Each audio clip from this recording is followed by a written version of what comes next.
don't know what that means. I've never heard of that.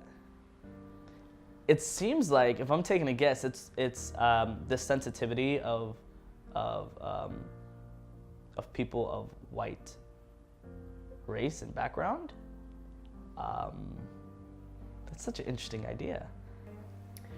I have not encountered any major white fragility. Basically, any white person's going to experience that feeling at some point.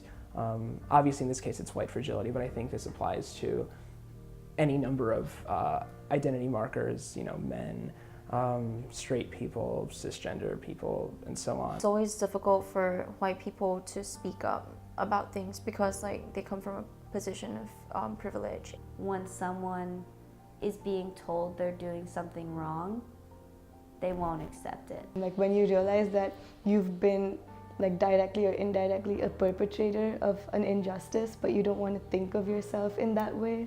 It's a reflex to just say, I don't want to think about those things. I don't want to reflect. I'm just gonna say, I'm offended by what you're saying. I'm offended by X, Y, and Z because I am not racist. I'm a good white person. White people think they are the ones who are being blamed.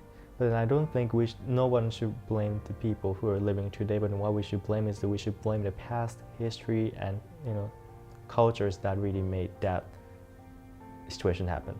White people not being able to confront and accept the privileges that they have or what their ancestors have done, how it is that they've been able to get to the spaces that they've been able to get to, or the violences that they enact on different marginalized groups every day.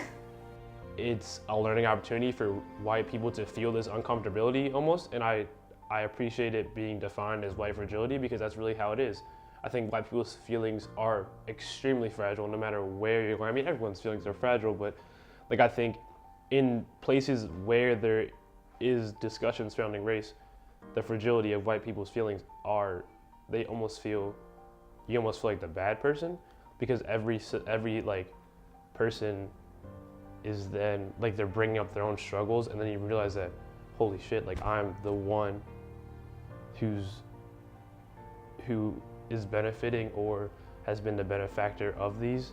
It makes it very difficult for white people to talk about race because they know they're not gonna like look good in that conversation, and it makes it so they just deny like the whole conversation itself. I think it's a discomfort that is constant for every white person because it's undeniable how like the history of America, and it's undeniable where you're going to stand in a conversation. Yeah, NYU is terrible with white fragility. It's so bad here.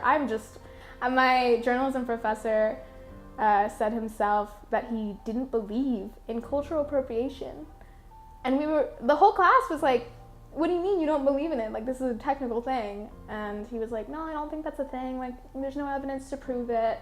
And it just turned out that so much of the class, like I would say 80% majority of the class was okay with believing that cultural appropriation didn't exist. I think NYU has a lot of undercover Nazis, if we're being honest. A lot of people would rather